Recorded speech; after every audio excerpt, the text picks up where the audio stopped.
گشتی بیاید کنین جوڑی یلان ملا و میر و واجهان و تهنا نکه ای سروران و درستین کماش بون کستران.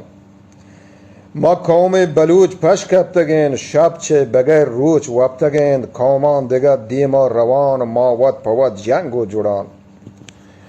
قومان دیگر دیما روان ما ود پود جنگ و جوڑان پا کمکین چیز مڑان و کشت و کشارن بیکران.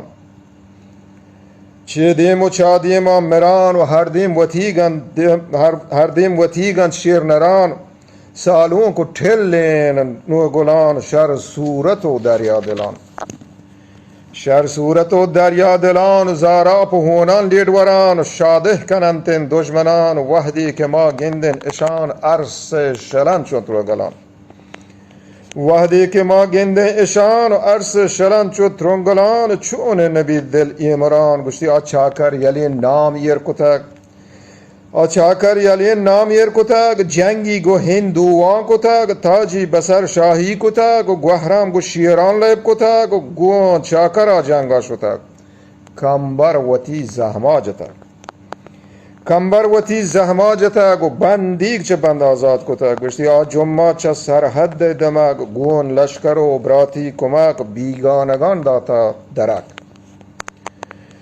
گشتی حمل گون پاٹی و گلگ خوندان وطی بسته چو سک انگریزش نشته پک وزگ مکران بر کوش خونک تیسی کلات شیپ و درگ مسجد منار دکن پلک.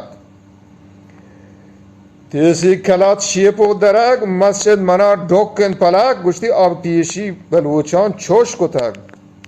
گشتی آب پیشی بلوچان چوش کتک و مرگش مراهی گون کتک.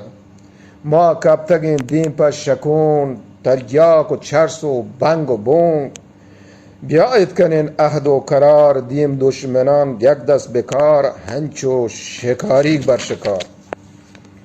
بسین گوید کشت و کشار. گشتی بسین گوید کشت و کشار هلیم بدین دودان کنار گون سوهیان گند و گدار.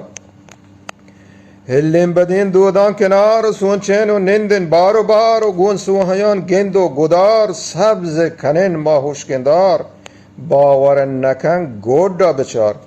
توکل به الله ددار نوماتین وطن بیت گل گذار. میریم بلوچ شر گوش بدار. گشتی میریم بلوچ شر گوش بدار پنت و نصیحت آشکار آشاری میره یادگار.